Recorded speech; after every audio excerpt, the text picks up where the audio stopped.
നമ്മുടെ കൂടെ നമ്മുടെ സഹോദരങ്ങളായ കുറച്ച് ഇന്ത്യക്കാർ അവർ ഇന്ത്യക്കാരല്ലാതായി മാറിക്കൊണ്ടിരിക്കുന്നു എന്നുള്ളതാണ്. അസമിൽ നിന്നാണ് ഈ വാർത്ത വന്നുകൊണ്ടിരിക്കുന്നത്.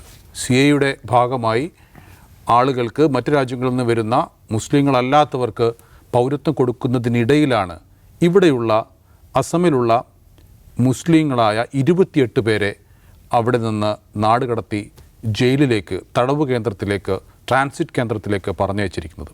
അതായത് അസമിൽ 1,19,000-ലധികം വോട്ടേഴ്സ് അഥവാ ഡൗട്ട്ഫുൾ വോട്ടേഴ്സ് ഉണ്ട് എന്നുള്ളതാണ് സർക്കാർ കണ്ടെത്തിയിരിക്കുന്നത്. അതിൽ 54,000-ഓളം ആളുകൾ വിദേശികളാണ് എന്നും കണ്ടെത്തിയിരിക്കുന്നു. അങ്ങനെ വിദേശികളാണ് എന്ന് കണ്ടെത്തിയ ആളുകളെയൊക്കെ ഇവിടെ നിന്ന് ആട്ടിപ്പായിക്കാനുള്ള തയ്യാറെടുപ്പിലാണ് അസം സർക്കാർ ഉള്ളത്. അതിൻ്റെ ആദ്യഘട്ടം എന്നുള്ള നിലക്കാണ് 28 പേരെ തടവ് കേന്ദ്രത്തിലേക്ക് മാറ്റിപ്പാർപ്പിച്ചിരിക്കുന്നത്. ഇത് ശരിക്കും ഈ CAA കുറിച്ച് നേരത്തെ അറിയുന്നവർ വ്യാകുലപ്പെട്ടൊരു കാര്യം തന്നെയല്ലേ നടക്കുന്നത്. ഈ CAA വിഷയം വലിയ ചർച്ചയായ സമയമുണ്ടല്ലോ 2019. അപ്പോൾ ഈ ടെലിവിഷൻ ചാനലുകളിൽ വന്ന് BJP നേതാക്കളും പിന്നെ ഞാൻ BJP അല്ല എന്നാ സംഘപരിവാർ രാഷ്ട്രീയം പറയുന്ന കുറേ നിരീക്ഷകരും സ്ഥിരമായി പറഞ്ഞുകൊണ്ടിരിക്കുന്നത് ഇത് പൗരത്വം കളയുന്ന നിയമമല്ല, പൗരത്വം നൽകുന്ന നിയമമാണെന്നാണ്. നമുക്കതിൻ്റെ ഒരു വെറാസിറ്റി പരിശോധിക്കുക ആ വാദത്തിൻ്റെ. ഇപ്പോൾ ഇത് യഥാർത്ഥത്തിൽ അസമിനും ബംഗാളിനും വേണ്ടി പ്രത്യേകമായി ഉണ്ടാക്കിയ ഒരു നിയമമാണ്, നമുക്ക് എല്ലാവർക്കും അറിയാം. അസമും ബംഗാളുമാണ് ആ നിയമത്തിൻ്റെ ലക്ഷ്യം. അപ്പോൾ അസമിൽ NRC ആദ്യം നടപ്പാക്കുന്നു. NRC ആണ് ആദ്യം നടപ്പാക്കുന്നത്, CAA അല്ല. CAA വരുന്നതിന് മുമ്പ് NRC നടപ്പാക്കുന്നു. 2019 NRCയുടെ ഒരു അന്തിമ ലിസ്റ്റ് അവിടെ പ്രസിദ്ധീകരിക്കുന്നു. ഏതാണ്ട് ഒരു 19.5 ലക്ഷം മനുഷ്യർ അവിടെ പൗരത്വത്തിൽ നിന്ന് പുറത്താകുന്നു. ഈ 19 ലക്ഷം മനുഷ്യർ പുറത്താകുമ്പോൾ ഇവർ പ്രതീക്ഷിച്ചത്, അതായത് ഈ NRC നടപ്പാക്കുമ്പോൾ ഭരണകൂടം പ്രതീക്ഷിച്ചത് എന്താണ്? അത് അവർ പ്രതീക്ഷിച്ച ആളുകളല്ല. 19 ലക്ഷം പേരിൽ ബഹുഭൂരിഭാഗവും. അപ്പോഴാണ് ഈ CAA അമെൻമെൻറ്റ് വരുന്നത്. CAA അമെൻമെൻറ്റ് വരുമ്പോൾ എന്താണ് ചെയ്യുന്നത്? ഒരു മതവിഭാഗത്തിലൊഴികെയുള്ള ബാക്കിയുള്ള വിദേശികളായ ആളുകൾ മൊത്തം പൗരത്വം കൊടുക്കുമെന്നാകുന്നു. അതായത് NRC നടപ്പാക്കുമ്പോൾ പുറത്തായ ആളുകളിൽ ഒരു വിഭാഗത്തെ മാത്രം മാറ്റി നിർത്തി ബാക്കിയുള്ളവർക്ക് പൗരത്വം കൊടുക്കാനാണ് ഈ നിയമം കൊണ്ടുവരുന്നത്. ഓക്കെ, ഈ ലോക്സഭാ തെരഞ്ഞെടുപ്പിന് തൊട്ട് മുമ്പ് അതിൻ്റെ ചട്ടങ്ങൾ പുറത്തിറക്കുന്നു. ഇപ്പോൾ എത്ര മാസമായി? ഇതിപ്പോൾ സെപ്റ്റംബർ മാസമാണ്, 6 മാസത്തോളമായ ചട്ടം വന്നിട്ട്.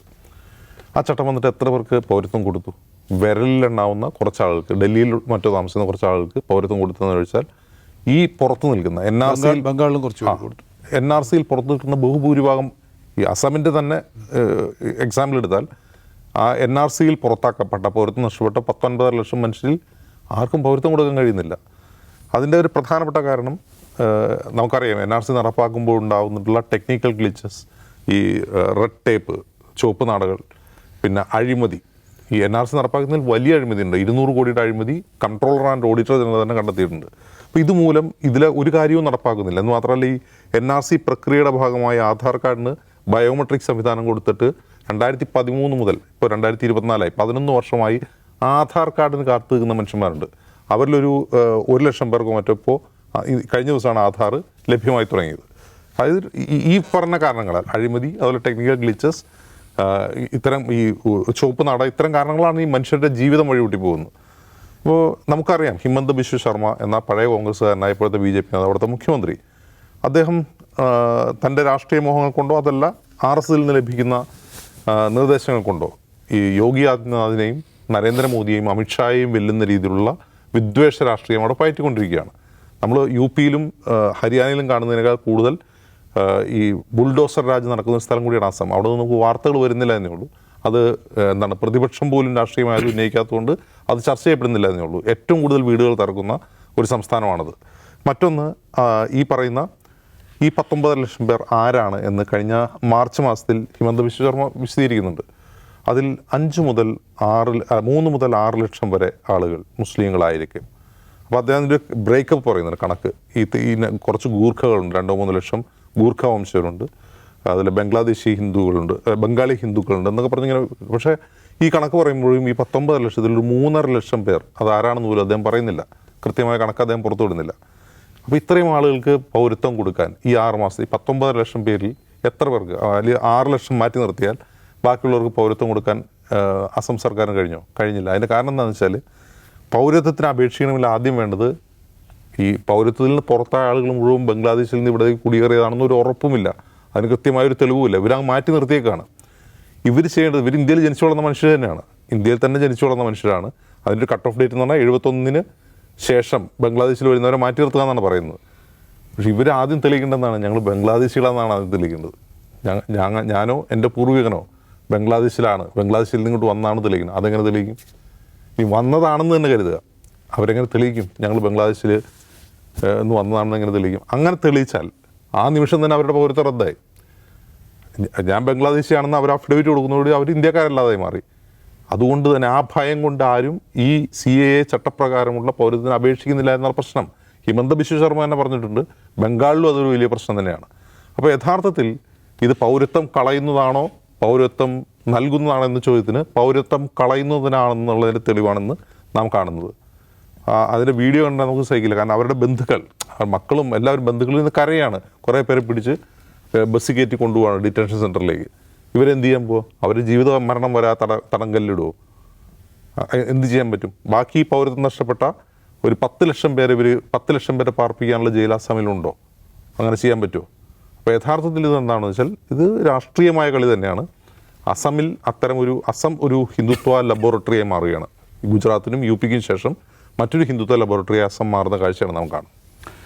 അജിംസ് സൂചിപ്പിച്ച വീഡിയോ കണ്ടായിരുന്നു. അതിൽ ഓരോ വീട്ടിൽ നിന്നും ഓരോരുത്തരെ പോലീസ് സ്റ്റേഷനിൽ വിളിച്ചു വരുത്തുന്നു, എന്നിട്ട് നേരെ ബസ്സിൽ കയറ്റി കൊണ്ടുപോകുന്നു. ഇതാണ് അവിടെ സംഭവിച്ചത്.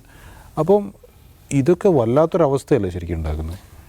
അതിനകത്ത് ഇപ്പം നമ്മൾ അസമിലെ പൗരത്വ NRC നടപ്പിലാക്കിയതിനെക്കുറിച്ചും അതുണ്ടാക്കിയ സങ്കീർണതയെക്കുറിച്ചും പലകുറി ഇവിടെ പറഞ്ഞിട്ടുണ്ട്. ഇപ്പം സംഭവിക്കുന്നതെന്ന് ചോദിച്ചാൽ തികച്ചും രാഷ്ട്രീയമായ ചില ചിത്രങ്ങൾ ഉണ്ടാക്കുകയാണ് അവിടെ ചെയ്യുന്നത്. ഹിമന്ത ബിശ്വ ശർമ്മ ഇന്ത്യയിലെ ഏറ്റവും വലിയ ഹിന്ദുത്വവാദിയായ നേതാവും മുഖ്യമന്ത്രിയും ഞാനാണെന്ന് പ്രൂവ് ചെയ്യാൻ ശ്രമിക്കുകയാണ്.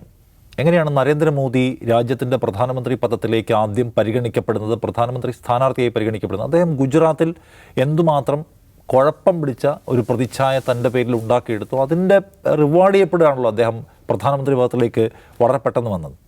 അങ്ങനെ ഒരു ഹിന്ദുത്വ രാഷ്ട്രീയത്തിലെ ഏറ്റവും ഒന്നിനും മടിയില്ലാത്ത നേതാവ് താനാണെന്ന് സ്ഥാപിക്കാൻ ഹിമന്ത ബിശ്വ ശർമ്മ ശ്രമിക്കുന്നതിൻ്റെ കാഴ്ചയാണ് നമ്മൾ കണ്ടുകൊണ്ടിരിക്കുന്നത്. ഇപ്പം നരേന്ദ്രമോദിയുടെ ഇപ്പോൾ കഴിഞ്ഞ ലോക്സഭാ തെരഞ്ഞെടുപ്പിൻ്റെ പ്രചരണ കാലം എടുക്കുക, 130 പ്രസംഗങ്ങളാകെ മോദി നടത്തിയതിൽ 110 പ്രസംഗങ്ങളിലും അദ്ദേഹം മുസ്ലിം വിരുദ്ധ വർഗീയത പറഞ്ഞു എന്ന് ഇവിടുത്തെ ഇത്തരം ഫാക്ട് ചെക്കിംഗ് പോർട്ടലുകൾ കണ്ടെത്തിയിട്ടുണ്ട്. ആ നടത്തിയിട്ടുള്ള പ്രതികരണത്തിന് പ്രസംഗങ്ങൾക്ക് ശേഷമാണ് രാജ്യത്ത് തെരഞ്ഞെടുപ്പിന് ശേഷം ഇങ്ങോട്ട് നിരന്തരമായ മുസ്ലിം വിരുദ്ധ ആക്രമണങ്ങൾ ഉണ്ടായത്. അതിൻ്റെ അങ്ങേ തലയിലേക്ക് പോകാൻ ഹിമന്ത ബിശ്വ ശർമ്മ ശ്രമിക്കുന്നതാണ് നമ്മൾ കണ്ടുകൊണ്ടിരിക്കുന്നത്. മുസ്ലിങ്ങൾ ആണ് കൂടുതൽ പച്ചക്കറി കച്ചവടം നടത്തുന്നത്, അതുകൊണ്ടാണ് സംസ്ഥാനത്ത് പച്ചക്കറിയുടെ വില ഇത്രയും കൂടുന്നത് എന്ന് ഒരു മുഖ്യമന്ത്രി പറയുകയാണ്. 2-3 വർഷം മുമ്പാണ് അവിടെ ഒരു വീട് തകർക്കാനുള്ള ശ്രമത്തിനിടയ്ക്ക് അവിടുത്തെ ഒരാളെ വെടിവെച്ച് കൊല്ലുന്നത്. ആ വെടിവെച്ച് കൊന്നതിന് ഒരിക്കൽ പോലും അപലപിച്ചില്ല എന്ന് മാത്രമല്ല, ചരിത്രത്തിൽ ചെയ്ത അനീതികൾക്കുള്ള പ്രതികാരം സ്വാഭാവികമായ പ്രതികരണമായിട്ട് തന്നെ കാണണമെന്ന് പറയാൻ മടി കാണിച്ചിട്ടില്ലാത്ത ആളാണ് അദ്ദേഹം. മേഘാലയ അതിർത്തിയിൽ ഒരു പുതിയ സർവകലാശാല വരുന്നു. ആ സർവകലാശാലയുടെ തലപ്പത്തിരിക്കുന്നത് അതിൻ്റെ ചാൻസലർ ഒരു മുസ്ലിമാണ്. അപ്പോൾ ആ കുന്നിടിച്ച ആ സർവകലാശാല ഉണ്ടാക്കിയതാണ് അസമിൽ വെള്ളപ്പൊക്കത്തിന് കാരണം. ഇത് വെള്ളപ്പൊക്ക ജിഹാദാണെന്ന് പറഞ്ഞ ആളാണ് അദ്ദേഹം. ആ സർവകലാശാലയിൽ പഠിച്ചു വരുന്ന ആളുകൾക്ക് അസമിൽ എവിടെയൊക്കെ അവരെ പരിഗണിക്കണമെന്ന കാര്യം ഞങ്ങൾ റീത്തിങ്ക് ചെയ്യുമെന്ന് പ്രഖ്യാപിക്കാൻ ഒരു മടിയും കാണിക്കാത്ത പച്ചയായ വർഗീയത നിരന്തരമായി പറയുന്ന ഒരാൾ. ഇപ്പം അവിടുത്തെ നിയമസഭയിൽ ഇടയ്ക്ക് വെള്ളിയാഴ്ച സമയത്തുണ്ടായിരുന്ന ഒരു ബ്രേക്കുണ്ട്, പ്രാർത്ഥനാ ബ്രേക്ക്, അത് ഇല്ലാതാക്കി കളഞ്ഞു. അങ്ങനെ പരമാവധി എങ്ങനെയൊക്കെ മുസ്ലിങ്ങളെ അപരവൽക്കരിക്കാം, മുസ്ലിങ്ങളെ ദ്രോഹിക്കാം, അങ്ങനെ ഏറ്റവും വലിയ മുസ്ലിം വിരുദ്ധൻ രാജ്യത്ത് ഞാനാണെന്ന് സ്ഥാപിക്കാൻ ഹിമന്ത ബിശ്വ ശർമ്മ മുൻ കോൺഗ്രസ് നേതാവ് ശ്രമിച്ചുകൊണ്ടിരിക്കുന്നതിൻ്റെ കാഴ്ചയാണ് സത്യത്തിൽ നമ്മളിപ്പോൾ അവിടുന്ന് കണ്ടുകൊണ്ടിരിക്കുന്നത്. അതുകൊണ്ട് മാക്സിമം മുസ്ലിങ്ങളെ, മിയ മുസ്ലിങ്ങളെ ഞാൻ പാഠം പഠിപ്പിക്കുന്നുണ്ട്, അവരെ ഞാൻ ഇവിടെ നിന്ന് പുറത്താക്കുന്നുണ്ട്, അവർ രാജ്യത്തിൻ്റെ ശത്രുക്കളാണ് എന്ന് ഞാൻ സ്ഥാപിക്കുന്നുണ്ട് എന്ന് കാണിക്കാൻ ശ്രമിച്ചുകൊണ്ടിരിക്കുകയാണ്. അപ്പോൾ അയാൾ ആര് തിരുത്തും? ഞാൻ നേരത്തെ പറഞ്ഞ പോലെ 140 പ്രസംഗങ്ങളിൽ 110 മുസ്ലിം വിരുദ്ധത പ്രസംഗിക്കുന്ന ഒരു രാഷ്ട്രനായകനായ പ്രധാനമന്ത്രി അദ്ദേഹത്തെ തിരുത്തുമോ? അദ്ദേഹത്തിൻ്റെ സംസ്ഥാന മുഖ്യമന്ത്രി എന്ന പദത്തിലുള്ള ട്രാക്ക് റെക്കോർഡ് എന്നാണ്, തിരുത്തുമോ? BJP അദ്ദേഹം തിരുത്തുമോ? RS അദ്ദേഹം തിരുത്തുമോ? അപ്പോൾ ഈ സമാനതകളില്ലാത്ത വലിയ പ്രതിസന്ധി സത്യത്തിൽ അസമിലെ മുസ്ലിം ജനസാമാന്യം അനുഭവിക്കുന്നുണ്ട്. അതിനകത്ത് കോടതിയെങ്കിലും ശരിയാമണ്ണം ഇടപെട്ടെന്ന് മാത്രമുള്ള പ്രത്യാശ നമുക്കുള്ളൂ. യെസ്, വളരെ ഗൗരവത്തോടു കൂടി കാണേണ്ട വാർത്തകളും ഈ ലോകത്ത് ഇപ്പോഴുമുണ്ട്. ഈ ഇന്നത്തെ ഔട്ട് ഓഫ് ഫോക്കസ് ഇവിടെ പൂർത്തിയാകുന്നു. നാളെ വീണ്ടും കാണാം. നമസ്കാരം.